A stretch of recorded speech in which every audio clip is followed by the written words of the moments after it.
मैं अकेली बैठी धूप सेक रही हूँ। माँ की कही बातें याद आ रही हैं। माँ को अपने पास रहने के लिए लेकर आई थी। माँ अकेली घर में रहती थीं। हमें उनकी चिंता लगी रहती थी, पर माँ अपना घर छोड़कर कहीं जाना ही नहीं चाहती थी। एक बार जब वे ज़्यादा बीमार पड़ी, तो मैं इलाज का बहाना बनाकर उन्हें अपने साथ अपने घर ले आई। पर पूरे रास्ते माँ हमसे बोलती आईं, हमें क्यों ले जा रही हो? क्या मैं अपनी जड़ से अलग होकर तुम्हारे यहाँ चैन व सुकून से रह पाऊंगी? किसी पेड़ को अपनी जड़ से अलग होने पर पनपते देखा है क्या तुमने? मैं अपने घर से अलग होकर चैन से मर भी नहीं पाऊंगी। मैं उन्हें समझाती, माँ तुम किस जमाने की बात कर रही हो? अब वो जमाना नहीं रहा। अब लड़की की शादी कहाँ से होती है और वह अपने हस्बैंड के साथ रहती कहाँ है? देश की तो बात ही छोड़ो, लोग अपनी जीविका के लिए विदेश जाकर रह रहे हैं। माँ कोई नहीं जानता कि कब कहाँ किसकी मौत होगी। घर में कोई नहीं है, तुम अकेले वहाँ रहती हो। हम लोग तुम्हारे लिए परेशान रहते हैं। यहाँ मेरे बच्चों के साथ आराम से रहोगी। बच्चों के साथ तुम्हारा मन भी लगा रहेगा। कुछ दिनों तक तो माँ ठीक से रहीं, पर जैसे ही तबीयत ठीक हुई, घर जाने के लिए परेशान हो गईं। जब भी मैं उनके पास बैठती, तो वे अपनी पुरानी सोच की बातें लेकर शुरू हो जाती। हालांकि मैं अपनी तरफ से बेसारी सुख सुविधाएं देने की कोशिश करती, जो मैं दे सकती थी, पर उनका मन अपने घर में ही अटका रहता। आज फिर जैसे ही मैं उनके पास गई, तो वे कहने लगीं, सुनो सुनैना, मुझे घर ले चलो। मेरा मन यहाँ नहीं लगता। मेरा मन वहीं के लिए बेचैन रहता है। मेरी सारी यादें उसी घर से जुड़ी हैं। और देखो, मेरा संदूक भी वहीं है, जिसमें मेरी काफ़ी सारी चीज़ें रखी हैं। उन सब से मेरी यादें जुड़ी हुई हैं। मेरी माँ का मोतियों वाला बटुआ उसी में है। उसमें तुम लोगों की छोटी छोटी बालियाँ और पायल, जो तुम्हारी नानी ने दी थीं, वो भी रखी हैं। तुम्हारे बाबूजी की दी हुई साड़ी, जो उन्होंने पहली तनख्वाह मिलने पर सबसे छिपा कर दी थी, उसी संदूक में रखी है। उसे कभी कभी ही पहनती हूँ। सोचा था कि मरने से पहले तुझे दूंगी। मैं थोड़ा झल्लाती हुई कहती, माँ अब उन चीज़ों को रखकर क्या करना? आज जब उन्हीं की उम्र के करीब पहुंची हूँ, तो माँ की कही बेसारी बातें सार्थक लग रही हैं। आज जब मायके से मिला कोई भी सामान किसी को देने या हटाने की बात करता है, तो मैं अंदर से दुखी हो जाती हूँ, क्योंकि वास्तव में मैं उन चीज़ों से अलग नहीं होना चाहती। उस सामान के साथ मेरी न जाने कितनी सुखद स्मृतियाँ जुड़ी हुई हैं।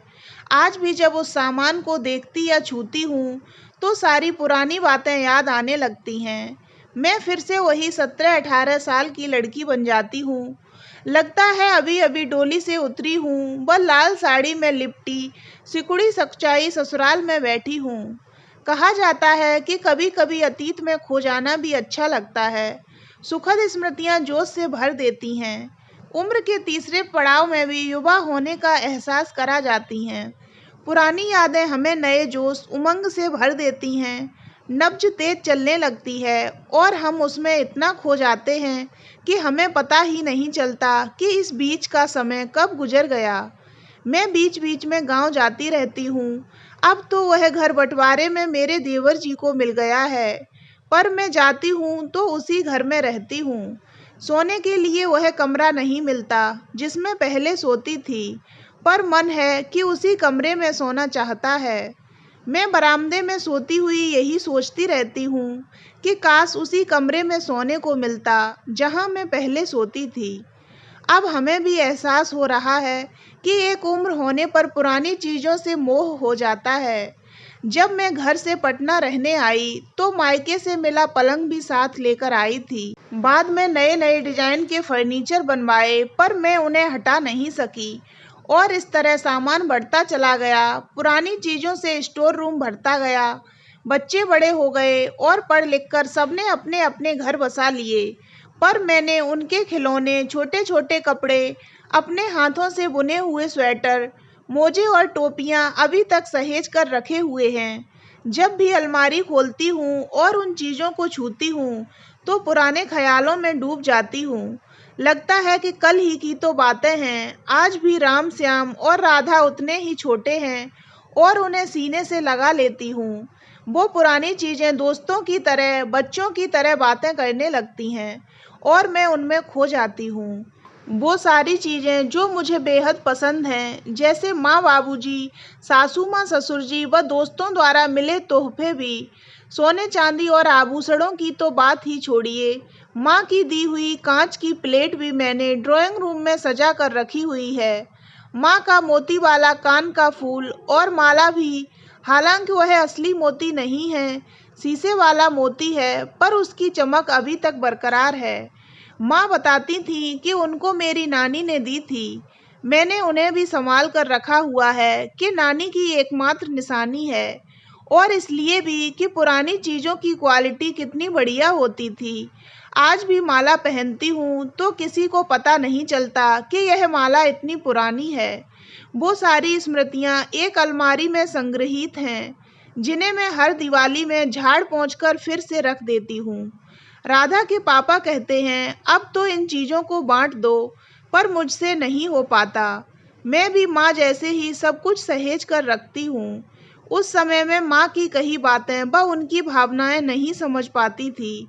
अब मेरे बच्चे जब अपने साथ रहने को बुलाते हैं तो हमें अपना घर, जिसे मैंने अपनी आंखों के सामने एक एक ईंट जोड़कर बनवाया है, उसको छोड़कर जाने का मन नहीं करता। बच्चों के जिद करने पर अगर जाती भी हूँ तो मन घर से ही जुड़ा रहता है। पेड़ पौधे जिन्हें मैंने बरसों से लगा रखा है, उनमें बच्चों जैसा ध्यान लगा रहता है। इसी तरह और भी कितनी ही बेहतरीन यादें सुख दुख के क्षणों की साक्षी हैं, जिन्हें अपने से अलग करना बहुत कठिन है। अब समझ में आता है कि कितनी गलत थी मैं। मेरी शादी गांव में हुई थी। पति के जॉब के चलते इधर उधर बहुत जगह इनके साथ रही, पर जब से पटना में घर बनाया और वहां रहने लगी तो अब कहीं और रहने का मन नहीं होता। जब मुझे इतना मोह व लगाव है तो माँ बेचारी तो शादी करके जिस घर में आई, उस घर के एक कमरे की ही होकर रह गईं। वे तो कभी बाबूजी के साथ भी रहने नहीं गई थीं। इधर मेरे साथ पहली बार घूमने के लिए ही घर से बाहर गई थीं। पहले लोग बेटी के यहाँ भी नहीं जाते थे, सो वे कभी मेरे यहाँ भी नहीं आई थीं। घर से बाहर पहली बार रह रही थीं। ऐसे में उनका मन कैसे लगता। आज उन सारी बातों को सोचकर दुख हो रहा है कि मैं माँ की भावनाओं की कद्र नहीं कर पाई। क्षमा करना माँ, कुछ बातें एक उम्र के बाद ही समझ में आती हैं। तो दोस्तों, अगर आपको ये कहानी अच्छी लगी हो तो वीडियो को लाइक करें और ऐसी ही अन्य कहानियाँ सुनने के लिए हमारे चैनल को सब्सक्राइब अवश्य करें।